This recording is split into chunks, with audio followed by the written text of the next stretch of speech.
Mateus capítulo 21, versículo 17.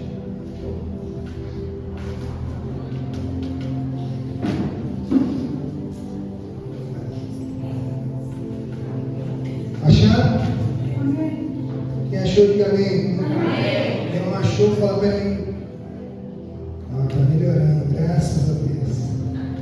Está escrito assim: e deixando-os sair da cidade para... E deixando-os sair da cidade para... onde passou a noite. Pai querido, obrigado, Senhor, pela Tua palavra, obrigado pelo Teu Espírito Santo. Que o Senhor continue falando aos nossos corações poderosamente. Não me deixe que te atrapalhar naquilo que o Senhor já está fazendo aqui, mas que eu possa ser um canal de bênção na vida daqueles que me ouvem aqui essa manhã, em nome de Jesus. Amém? Fala assim comigo: Betânia, lugar de descanso e amigos. Hoje nós vamos tentar aqui trazer um pouco do significado de Betânia na vida de Jesus. Betânia é um lugar especial na Bíblia onde Jesus encontrou descanso e amizade. Essa verdade nos inspira a buscar descanso e amizade em Deus. Betânia foi um lugar de refúgio para Jesus, o descanso de Jesus. Quando nós lemos aqui em Mateus capítulo 21, versículo 17, então diz que deixamos sair da cidade para Betânia, onde passou a noite. Todas as vezes que Cristo estava ali sobrecarregado, cansado de fazer tudo aquilo que ele estava fazendo, então ele procurava um lugar de descanso, ele procurava um lugar de refúgio, e esse lugar era em Betânia. Daqui a pouco você vai compreender quem morava em Betânia, você vai entender o que era esse lugar na vida de Jesus. Então, um pouco antes, Jesus tinha feito muitas coisas. Jesus então estava operando milagres extraordinários. Jesus então não está vindo, ele está dando vista aos céus, ele teve a entrada no templo, a entrada triunfal. Jesus então purifica o templo, todas essas coisas. Ele diz que chegando a essa hora ele deixou todos, saiu e foi para Betânia, e onde ele passou a noite. Muitas das vezes Jesus não estava muito próximo de Betânia, mas ele preferia ir até Betânia para quê? Descansar, para passar a noite. Muitas das vezes eu e você podemos estar fazendo coisas extraordinárias, quer seja para a igreja, quer seja para a família, quer seja no trabalho, quer seja naquilo que precisa, mas todos nós necessitamos de uma Betânia, de um lugar de descanso, onde a gente vai parar, onde nós vamos descansar. Por exemplo, Cristo então é algo que parece complexo, mas é bem facinho. Cristo então vem na terra, ele vem como homem, sim ou não? Ele veio metade homem, metade Deus? Metade homem, metade Deus? Não, ele veio 100% homem, amém? Mas a sua essência não poderia ser mudada. A essência dele é divina. Então, mesmo que ele se esvaziou de todo o seu poder, ele veio em forma de servo. Diz que ele se humilhou, porque ele deixou todo o seu poder e veio em forma de servo. Mas quando ele anda nessa terra, ele anda como homem. Mas a sua essência é o que? Divina. E como que nós então podemos compreender um Deus que é 100% homem, mas a sua essência é divina?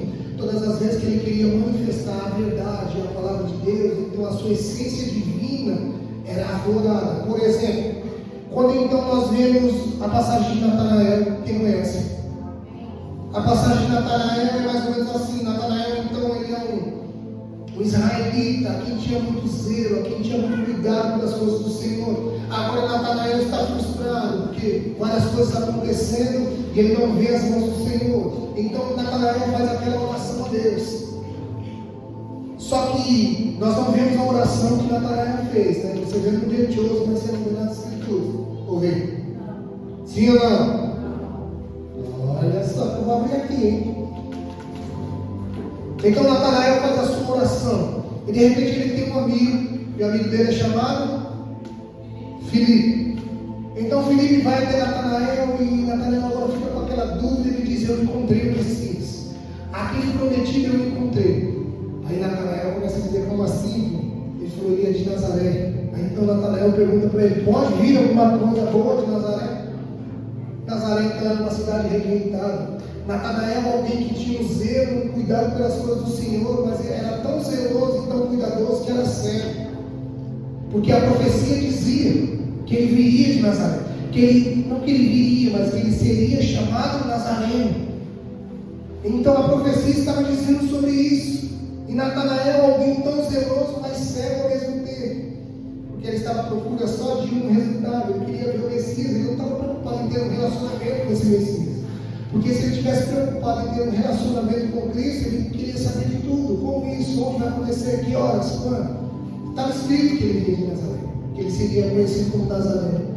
Então, ele diz assim, pode vir alguma coisa boa de lá? Filipe então dá uma das respostas que eu gosto muito, uma das melhores. Filipe olha para ele e diz, o quê? Venha e veja. Como quem diz, eu não vou te convencer, vamos lá, você vai ver quem é ele e você tira as suas conclusões. Pois bem, Natanael então decide lá, vou lá ver quem é esse Jesus. Então a Bíblia diz que vindo Natanael e Filipe, Jesus vai ao encontro. Jesus então dá uma saudação a Natanael e diz, olha só quem vem aí, um israelita, a quem ele não adora, aquele que é zeloso, aquele que é íntegro. Natanael então bem ríspido responde a Jesus e diz o quê? Você me conhece de onde? Quem é você? Para falar que eu sou zeloso, que eu sou isso aqui. Aí então Cristo deixa ele. Enquanto ele vai se armando todo para dar suas justificativas, então o Senhor começa a lembrar dele a própria oração. Cristo 100% homem está diante de Natanael. Agora a sua essência divina começa a aflorar. Ele olha para Natanael e diz assim, eu te vi hoje pela manhã debaixo da figueira. Natanael dá um passo para trás e diz assim, você falou para ele, filho? Ele falou, não, fique tranquilo, olhe para mim. Natanael volta os olhos para o Senhor e ele disse assim, eu nunca escondi de ti o meu rosto. Quando você estava lá, eu também estava, eu estava ouvindo. Jesus agora começa a dizer toda a oração que Natanael tinha feito. Natanael estava debaixo da árvore como? Sozinho, fala comigo, sozinho. Não tinha ninguém, só ele e Deus. E esse mesmo Deus agora está diante dele como um homem dizendo, eu ouvi o que você falou, é isso e aquilo. Então qual é a resposta de Natanael para ele? Eu creio, tu és o Messias e isso e aquilo. Jesus diz, você creu porque eu falei isso? Felizes são os que não ouviram essas coisas e creram, porque eles verão coisas maiores ainda. Então a essência de Cristo era 100% homem e 100% Deus, ao mesmo tempo. Aí eu te provo uma coisa, talvez você fique em dúvida e fale, isso é impossível. Quem é que crê que tem o Espírito Santo habitando dentro de você? Você é 100% carne? Sim ou não? Como que há uma essência divina habitando dentro de você? É a mesma forma parecida com Cristo. É um Deus habitando dentro de você. Um Deus que se humilhou e veio à terra como um homem, mas essa não foi a pior humilhação, sabe por quê? Porque agora o Criador cria uma criatura e ele decide não viver sem ela, então ele decide viver dentro dela. Um Deus que tem um poder extraordinário. As Escrituras dizem que os céus são o seu trono, a terra é um estrado que ele põe nos pés. Toda a água do mundo ele recolhe da concha de suas mãos. Um Deus desse tamanho decidiu se diminuir ao ponto de morar dentro de nós. Amém? Então esse Cristo, ele vinha fazendo todas as coisas como um homem, curando tudo isso, mas ele precisava de um lugar de descanso. Betânia foi um refúgio para Jesus, onde ele encontrou descanso e paz. Jesus precisava de descanso físico. Você imagina ele passar a manhã toda pregando, curando, assim como as Escrituras dizem, e quando chegava a noite, sabe o que ele ia fazer? Tirar uma boa noite de sono, como eu e você, assim ou não? Não. Ele saía, ia para o monte e ficava até alta madrugada orando. Aí sabe o que a gente diz? Mas ele é Jesus. Mas ele não era 100% homem. É fácil não queremos assumir a responsabilidade de dizer que ele era Jesus. Mas ele era 100% homem. Ele estava completamente comprometido com um propósito de Deus. Não estou dizendo que você tem que passar todos os dias, a noite toda orando, mas se você tem uma causa que você precisa, apresente diante do seu juiz, mas lute de verdade para isso. Deus não tem dó de você. Amém? Amém?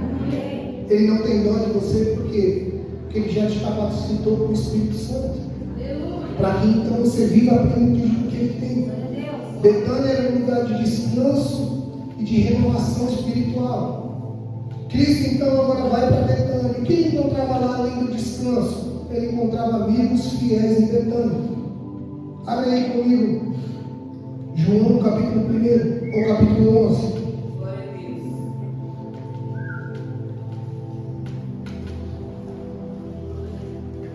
João capítulo 11, versículo 1. Só para você marcar aí direitinho, para quando eu perguntar na quarta-feira, você está afiado.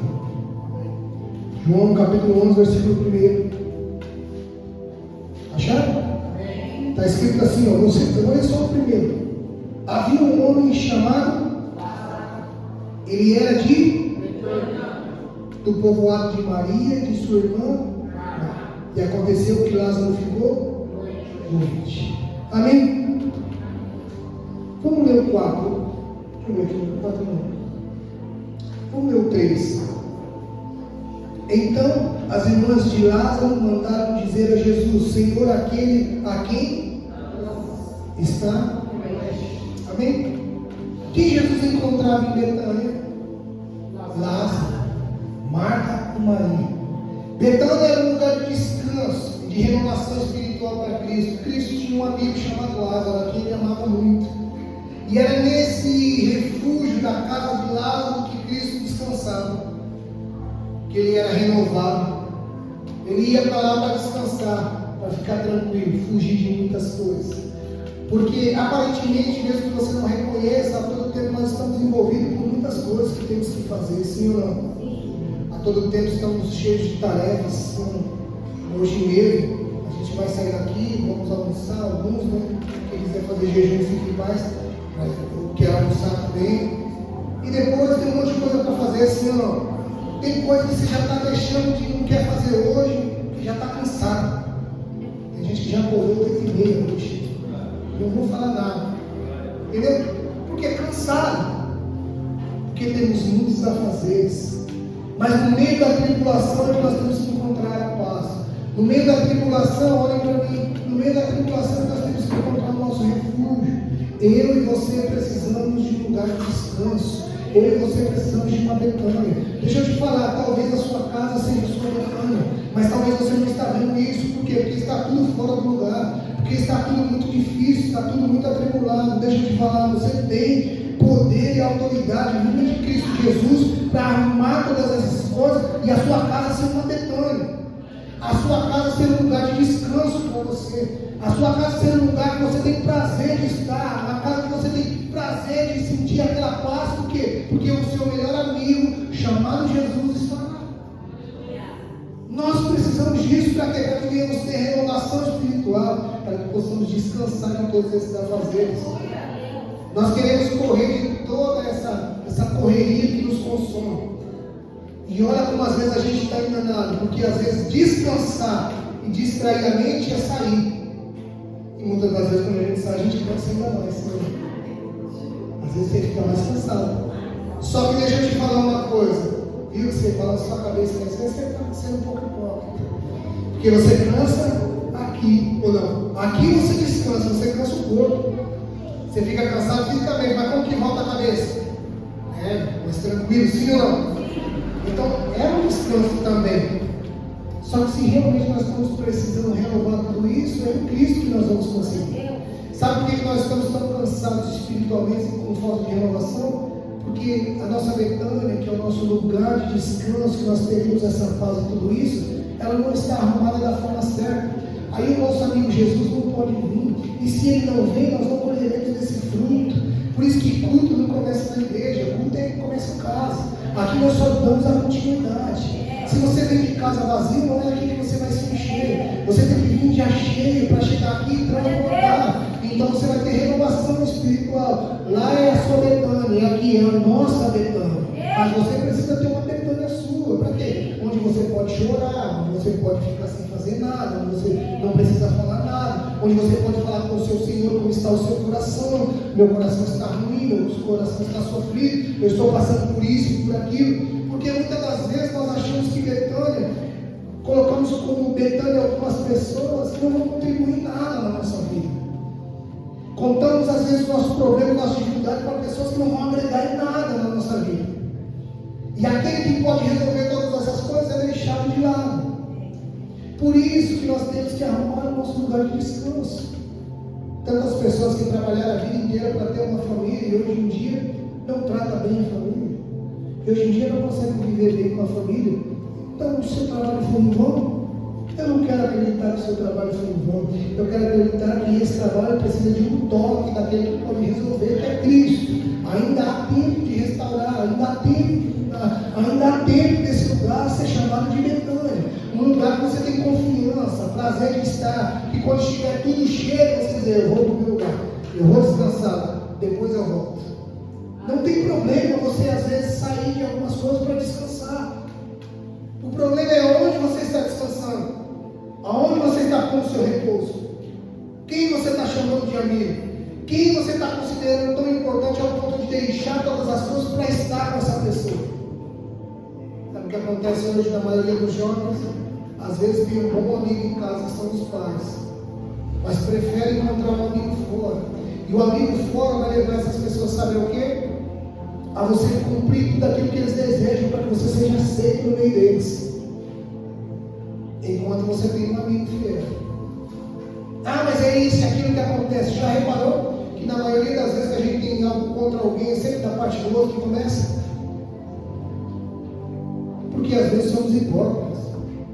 Nós olhamos do outro para nós e de nós para eles.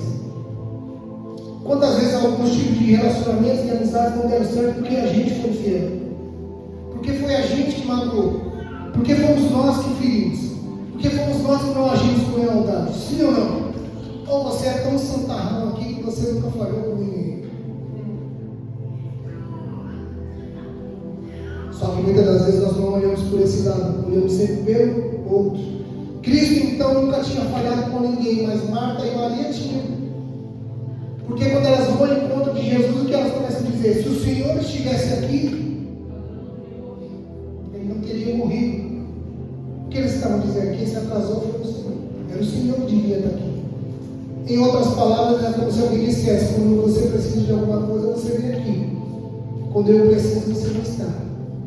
Aí então Cristo ensina para ela o quê? Que não tem a ver com eu estar ou não, tem a ver com você crer. Ele diz: isso não é para a morte, isso é para a glória de Deus. Se creres, verás a glória. Ele falou isso para ela 3 vezes. E ela disse: não, eu entendo, ele vai ressuscitar. Não, eu entendo nos últimos dias. Ele disse: não, eu estou falando disso agora. Fica tranquilo. Por isso que, por mais que seus sonhos estejam já sepultados, fedendo, com a pedra grande em cima, fique em paz. Se o seu amigo Jesus chegar diante desses sonhos, ele só vai dizer para você: tira a pedra. E vai chamar para fora, para vem. Não, mas faz tempo, eu já não acredito mais, eu já não tenho como fazer. Não é você quem faz, mas é aquele que está chamando. E ele diz: vem. Deus chama a existência aquilo que não existe como se já existisse. Esse é o Deus que nós servimos. Por isso que para Deus não é impossível. Por isso que essa tribulação, essa angústia que está te matando, para Deus não é nada. Porque Ele chama a existência uma restauração que nunca imaginou na sua cabeça. Nós, quando estamos em Cristo, vivemos coisas que nós nunca imaginamos. Por isso que Ele diz: os meus caminhos, eles são bem mais altos do que os seus caminhos. Os meus pensamentos são bem mais altos do que os seus. Enquanto você está pensando em viver uma vidinha modesta só, de receber uma palavra de Deus e voltar para casa, os planos do Senhor é muito mais alto. O Senhor quer salvar a sua casa, salvar o seu vizinho, salvar a sua família, e através de você. Aí você olha e fala: através de mim, eu estou desse jeito. Creres, se creres, verás a glória. Você está precisando descansar em Betânia, querido. Você está precisando arrumar uma Betânia e chamar o seu amigo Jesus para ir lá. Fala para ele: Senhor, senta aqui. A minha situação é essa. Sabe qual está sendo o nosso problema com o perdão da palavra? Somos hipócritas. Diante das pessoas estamos querendo passar uma boa aparência. Aí quando vamos orar, a gente sempre pede pelos outros, porque a gente não pede por você, querido. Pede pelos outros também, mas primeiro pede por você. Ajeita o que você tem que ajeitar. Faça esse lugar de comunhão com Cristo e fala: meu amigo Jesus, eu preciso de ti. Olha, minha vida é assim, assim, assim. Já reparou? A gente vai interceder por alguém, a gente conta todos os pontos que a pessoa precisa, sim ou não? Quando é na nossa vez, a gente diz assim: o Senhor bem sabe tudo que eu faço. O Senhor bem sabe como é que é. O Senhor sabe que eu fico se justificando para Deus. O Senhor bem sabe que eu fiz isso, mas foi por causa disso. Eu tive essa atitude por causa. Olha o que falou para mim também. Para não ficar feio, ele fala assim: para quem está do seu lado, ele está falando comigo. Que a pessoa não fica triste. Queremos justificar para Deus aquilo que nós deveríamos falar. Sendo que na realidade, sabe como tinha que ser? Aquilo que está escrito, sabe como está escrito? O Senhor bem sabe de tudo aquilo que você vai dizer antes que chegue à sua boca. Mas Ele diz: aquele que confessa e se arrepende, abandona o pecado, encontra misericórdia. Fala comigo. Aquele que confessa e deixa, encontra misericórdia. Diante de Deus, nós estamos como no jardim. Não pode ter vergonha. Quando então o Senhor vinha visitar Adão e Eva no jardim todos os dias, como é que eles estavam? Nus, porque não havia vergonha. Nós estamos falando de um estado espiritual e não físico, amém? Nós não podemos ter vergonha do nosso Senhor. Como que você pode ter vergonha daquele que vai salvar e transformar a sua vida? Por isso, quando chegar diante de Deus e preparar esse lugar para Ele, essa Betânia, e dizer: meu amigo Jesus, eu preciso de Ti aqui. Chega lá, irmão, e abre o coração. Fala a verdade. Deus não trabalha com mentira. Ele é o dono da verdade. Ele é a verdade, o caminho e a vida. Ele é a verdade e acabou. Então trabalhe com a verdade. Não há nenhum tipo de pecado que o homem possa cometer que o Senhor não é poderoso para perdoar. O sangue de Jesus Cristo nos purifica de todos os nossos pecados. Ainda que os nossos pecados sejam vermelhos como escarlate, o sangue de Jesus Cristo nos purifica e nos deixa mais altos, mais brancos do que a neve. Ele é poderoso para fazer isso. Não há dificuldades para Deus. O Senhor então diz em sua palavra: há alguma coisa demasiadamente difícil para mim que eu não possa fazer? Quando eu li esse versículo, eu mesmo respondi para Deus: difícil foi o que o Senhor falou, já demasiadamente. Não sei nem o que é isso. Só isso para mim que é difícil. Quem sabe que é demasiadamente também? Vai ser um pecado que um monte de sabe também. Muito, mas muito. Existe alguma coisa impossível que eu não possa fazer? O Senhor pergunta. Aí a gente diz o quê? Não. Não existe nada impossível que Deus não pode fazer. Sim ou não? Sim ou não? Sim. Por que você está tão triste com a sua situação, achando que não vai mudar? E por que você está tão incrédulo ao ponto de entregar tudo para Ele, achando que Ele não vai fazer? Eu não quero incomodar a Deus. Não, você incomoda a Deus se você não buscá-lo. Você incomoda a Deus se você não precisar dele. Nós somos os amigos do Senhor, agora Ele chamou para ter um relacionamento. Amém? Então Jesus tinha em Betânia quem? Amigos fiéis. Marta, Maria e Lázaro foram amigos fiéis de Jesus que o receberam em sua casa. Eles eram tão amigos de Jesus ao ponto de Jesus chegar lá e que a irmã estava fazendo? Preparando a comida, correndo. Meu Deus, meu amigo está aqui para ficar com fome. A outra preferiu ficar na onde? Aí ele fica aqui nos pés. Por quê? Porque eu estou precisando de umas coisas dele aí. O quê? Perdão. Eu sou ruim. Eu sei que você não é, mas eu sou muito. Você é ruim. Então eu tenho que ficar aqui no pé mesmo. Quem é bonzinho, vai lá fazer a comida. Mas quem é ruim, fica nos pés de Jesus. Então ele responde: ela escolheu uma boa parte, dela não será? Não vou tirar, deixa ela. Porque fome fisicamente a gente pode ter, até o iFood resolve. Mas a fome e a cura espiritual que nós precisamos, é só Ele que pode resolver. Aí então Ele nos lembra que nem só de pão, mas de toda a palavra que procede da boca de Deus. O seu problema não é físico, o seu problema é espiritual, querido. Os nossos problemas físicos têm um monte de soluções que a gente pode resolver e tem outros que não vai ser resolvido, e glória a Deus por isso. Mas espiritual é só Ele. É só Ele que tem poder de paralisar todas as trevas e transformar aquilo em bênção, em luz, em prosperidade. É só Ele que pode fazer isso. O seu problema e o meu problema é que nós estamos olhando para Jesus como se Ele fosse um garçom nosso. James, eu preciso de uma bênção hoje.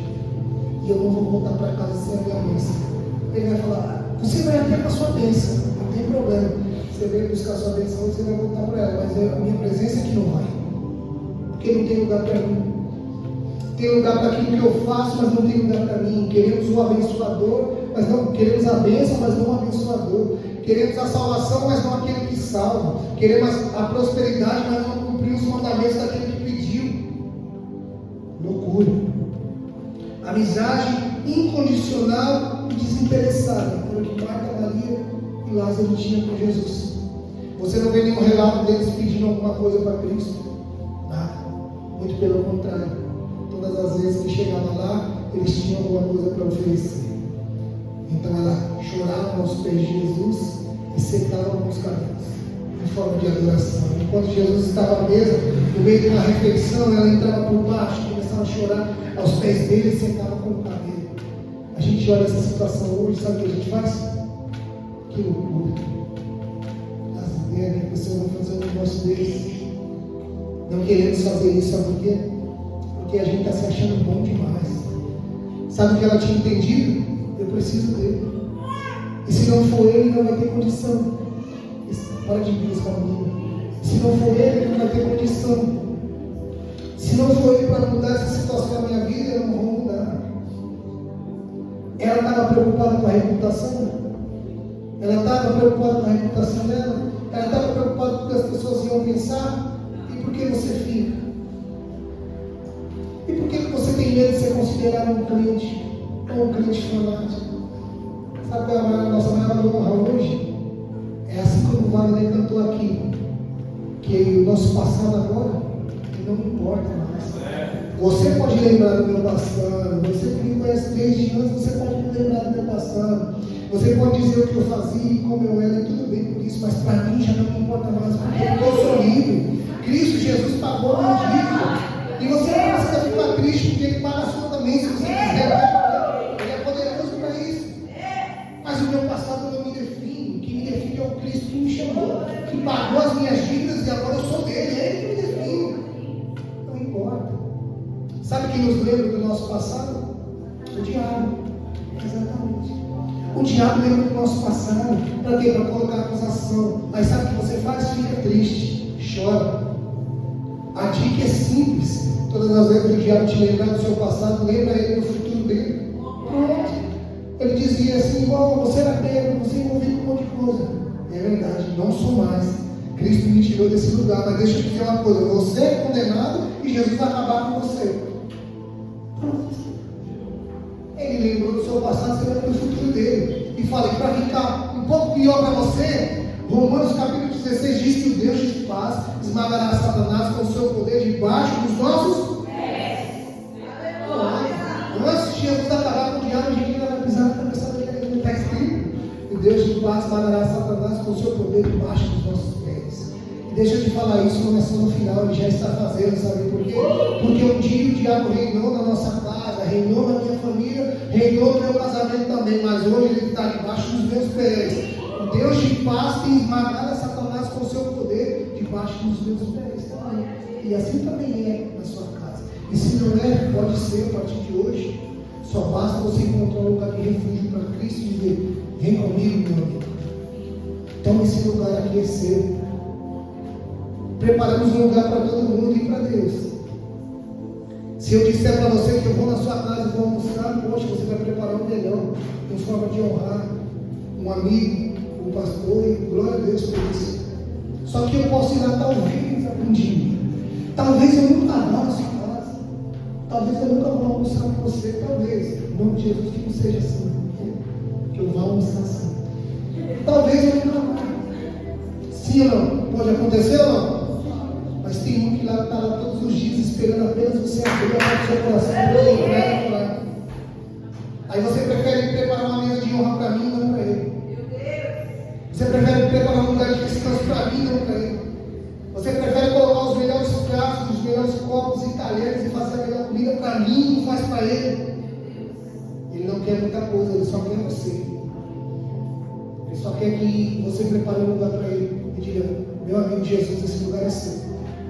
Eu vou entrar nesse lugar aqui, Jesus, eu não tenho muito tempo, o Senhor sabe das minhas tarefas, mas eu tenho 20 minutos, meia hora que seja, é sua. Eu não quero saber se essa casa vai pegar fogo, eu não quero saber se essas crianças vão entrar dentro desse. Eu não quero saber o que vai acontecer. Esse tempo é seu. Não é meu, é seu. Eu vou entrar nessa. Ah, mas vai ter dias que eu não vou ter o que falar. Não, fica calado. Quem está mandando você falar alguma coisa? Porque tem dias que Deus, você não vai ouvir a voz de Deus, sabe por quê? Porque você fala demais. Chega diante de Deus e metralha ele. Aí levanta e sai. Glória a Deus, orei muito. Nossa, não deixando Deus falar. Ele é alguém vivo. Cristo está vivo. E a coisa mais chata do mundo é você falar com uma pessoa que só fala. Não é? Não, Jesus chega lá e você fala, querendo responder o que você está falando, mas você. Imagina Jesus olhando para você nesse lugar que você preparou para ele, dizendo para você, cala a boca. Mas sabe o que as escrituras dizem sobre isso, que você riu? Sabe o que ela diz? Não é? Vou te lembrar então. Jó então está em toda a sua tribulação e começa a falar algumas coisas. O Senhor então se posiciona. A Bíblia diz que então o Senhor fala, Jó, fique quieto. Sejam poucas as suas palavras diante de mim, porque você está na terra e eu estou no céu. Então quando chegar diante de mim, sejam poucas as suas palavras. Prepara um lugar para ele e vai. O que vai acontecer com você? Eu não tenho nada para falar, vou pôr louvor, tudo bem. Eu não tenho nada para falar, eu vou chorar, tudo bem. Porque ele é aquele que consegue compreender o que o seu choro quer dizer. Ele consegue compreender e traduzir o seu silêncio. Por quê? Porque ele não só olha para você, mas ele sonda corações e examina pensamentos. Ele está além do que a gente pode calcular. Deus não está esperando você falar para ver o que ele vai fazer. Ele já está fazendo antes de você falar. Porque ele já está na nossa frente, muito além disso. Ele já sabe o fim desde o começo. Ele sabe. Você não vai chegar lá com um problema de Jesus e ele falar, meu Deus, o que eu vou fazer agora? Eu não sei. Não existe isso. Amém? Prepara um lugar e tem uma amizade com Deus incondicional, desinteressada. O que você quer de Jesus? Ele. Não é ele. Não, mas ele transformar a sua vida? Ele. Quero ele. Se ele vai transformar a minha casa, é uma outra coisa. Se ele vai transformar o meu casamento, é uma outra coisa. Se eu vou ser próspero, é uma outra coisa. Se eu vou ter muita saúde, é uma outra coisa. Primeiro eu quero ele. Mas ele é o suficiente, sempre foi. E sempre será. Olha para você, desde quando você conheceu a Cristo até hoje, você melhorou muito. Quanta coisa boa aconteceu na sua vida. Está se vestindo até melhor. Falei com o André, está parecendo gente agora. Falei para ele.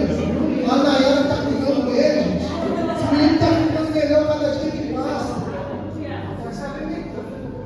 Cara, meu bigode dele engrossou. Ele está terrível. Estamos melhores, sim ou não? E glória a Deus por isso. Hoje em dia você está melhorando muita coisa. A Alexandra chegou aqui só tinha um menino, está com 2. E o que nasceu agora já é do tamanho do outro. Meu Deus do céu. Sim ou não? Estamos melhores. E quem fez isso? É só ele que pode fazer isso. Hoje em dia, talvez você passe a mesma situação que você passava um tempo atrás. Amém? Olha para mim. Talvez hoje você passe uma mesma dificuldade que você passava um tempo atrás. Mas hoje, com Cristo, sabe o que acontece? Você vive ela de outro jeito. De outra forma. Você agora mesmo estando ferido, você tem a condição e a estabilidade de ajudar alguém. Você entende o seu ferimento, Cristo cuida de mim, fique em paz. Eu vou te ajudar no que você precisa. Esse é o poder de ter uma amizade com Cristo. Ele não quer só mudar a sua vida, ele quer fazer alguma coisa através de você. Jesus quer te deixar tão útil que ele quer te usar para alguma coisa. Quantas pessoas hoje estão cansadas das suas famílias? Quantas pessoas hoje já não têm mais o sonho de ter uma família? Uma loucura. Quantas pessoas hoje, você pode achar engraçado, mas quantas pessoas hoje já não querem mais casar? Sabe qual era o sonho antigamente das meninas, jovens, como que era? Enfeitar uma mulher, botar uma vela, fazer casamento. Doida para casar. Hoje em dia, com essa cultura louca, que o pessoal está ensinando que a pessoa fala, Deus me defenderá, vai casar? Não estou louca. Fica com todo ser humano macho, estou falando de feira macho, até os seus 17 anos ele julgar que é jogador de futebol. Pensaram? Não? Não tem problema.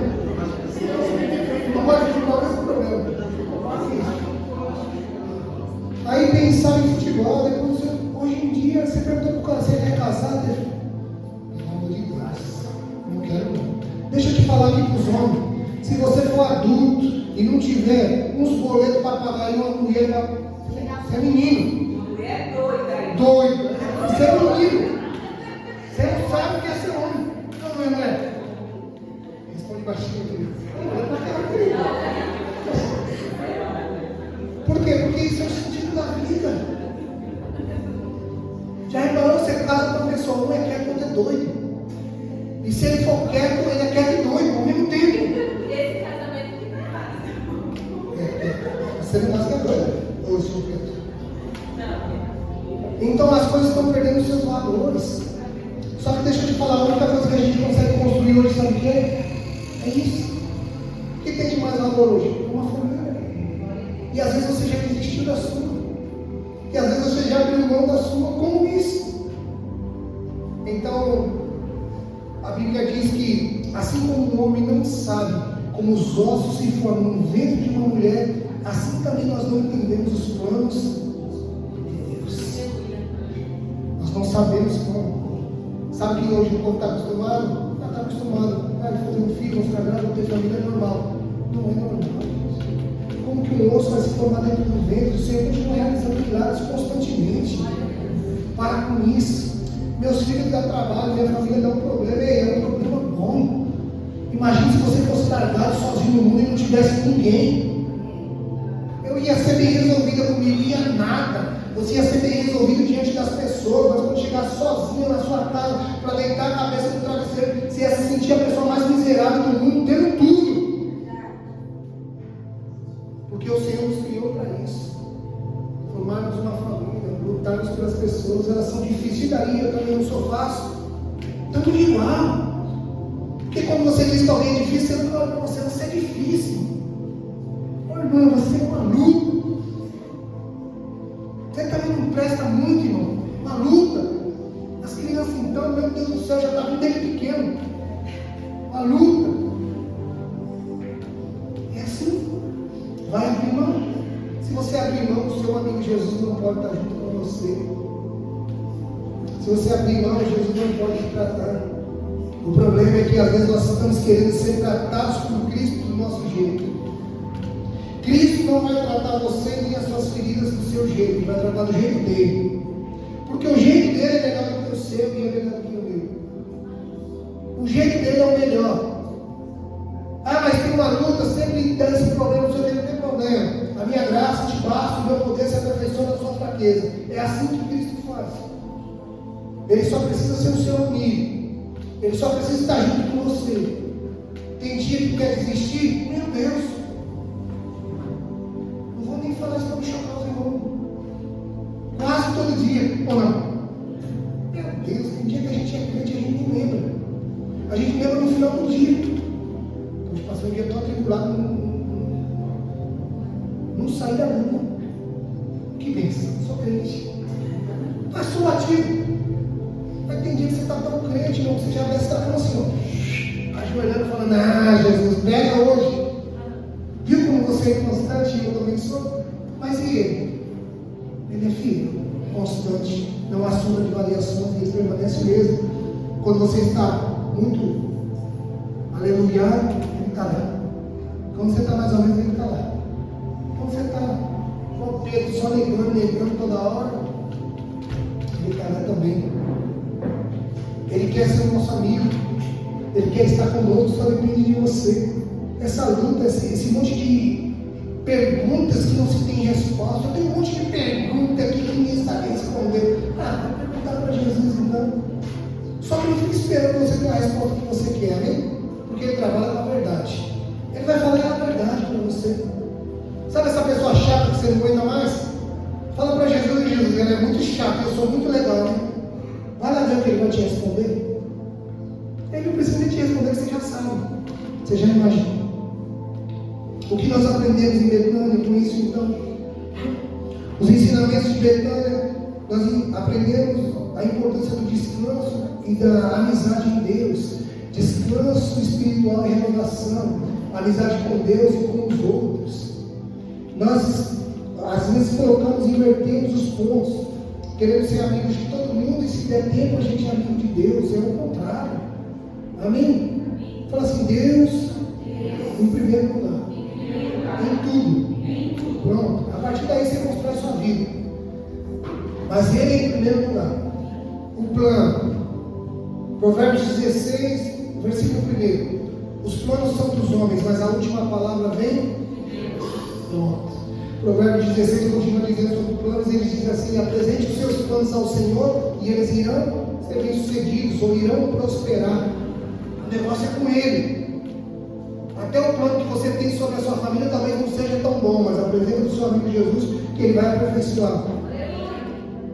E com essas lições então nós podemos aprender com isso a importância do descanso espiritual. Betânia foi um refúgio para Jesus onde Ele pôde descansar. Valor de amizade. Marta, Maria e Lázaro foram amigos fiéis de Jesus, demonstrando o valor da amizade na vida cristã. Hospitalidade. A família de Betânia recebeu Jesus em sua casa, mostrando a importância da hospitalidade cristã. Confiança em Deus. A ressurreição de Lázaro demonstrou a confiança de Jesus em Deus e a soberania divina. Como foi a oração de Jesus diante do sepulcro? Pai, eu sei que tu me ouves. E eu sei que sempre me ouves. Mas para aqueles que estão ao meu redor, que são crer, Lázaro, sai para fora. A confiança de Jesus, eu sei que o Senhor me ouve, meu irmão. Sempre me ouve. Então ele vai e diz: Lázaro, sai para fora. Você disse que tem a confiança de que Deus te ouve, de que sempre te ouve. Mas você não demonstra isso com a sua vida, porque tem muita coisa que você não apresenta a Ele em oração. Você até diz que Ele ouve, mas você não falou. Servir aos outros. Marta serviu a Jesus e aos discípulos, demonstrando a importância de servir aos outros. Priorizar o que é importante. Maria escolheu ouvir Jesus em vez de procurar as outras tarefas, mostrando a importância de priorizar o que é importante. Priorize o que é importante na sua vida. Não priorize o que você quer, olhe para mim. Não priorize o que você quer, priorize o que é importante. E o que é importante? E o que é importante na sua vida? Deus, Cristo. Minha família é o que eu tenho de mais importante. Se Cristo não estiver em primeiro lugar, sua família já não é tão importante assim. Porque se fosse, você iria amar a Deus para saber como amar a sua família. Amém? Amém. A fé e a confiança. A família de Betânia demonstrou fé e confiança em Jesus, mesmo em momentos difíceis. Compaixão e empatia. Jesus demonstrou compaixão e empatia para a família de Betânia, mostrando a importância de cuidar dos outros. A renovação espiritual. A experiência de Betânia renovou a fé e a esperança dos discípulos. A fé deles foram renovadas e a esperança por quê? Porque o cara estava morto há mais de 4 dias. Eles viam Jesus fazendo coisas extraordinárias. A fé deles era aguçada em tudo. Eles tinham esperança de que Cristo era o Messias. Mas chamar um homem morto de 4 dias para fora, não é coisa que a gente vê como hoje em dia, não. E não fica triste, não. Porque nos últimos dias o Senhor chamará a vida aqueles que morreram há muito tempo. Ele disse que todos estarão diante dele, terão seus corpos glorificados, agora transformados, e irão morar com eles na eternidade. A gente vai ver ainda, fica tranquilo. A presença de Deus. Betânia foi um lugar onde Jesus sentiu a presença de Deus, fazendo o que? Demonstrando a importância de buscar esse descanso. A presença de Deus não vem só através do poder, mas vem em nós conhecendo o que Ele pode fazer, em saber quem Ele é. Amém? A presença de Deus é como para Elias. Elias se escondeu na caverna com medo. Então ele disse: veio um grande vento, o Senhor não estava nele. Veio um terremoto, o Senhor não estava nele. Veio uma tempestade, o Senhor não estava nele. Ele disse que então quando ele saiu, veio uma brisa leve e suave. Então o Senhor falou com ele. Não é sempre que Deus vai vir como um terremoto. Às vezes Ele está vindo como uma brisa leve e suave e você não está percebendo que Ele é. Então o que nós devemos fazer? Buscar descanso espiritual em Deus, valorizar a amizade cristã, praticar a hospitalidade, confiar em Deus, servir aos outros, priorizar o que é importante, demonstrar fé e confiança, cuidar dos outros, buscar renovação espiritual, buscar a presença de Deus. Betânia é um exemplo de que Deus nos oferece descanso e amizade. Busque descanso e amizade em Deus. Amém?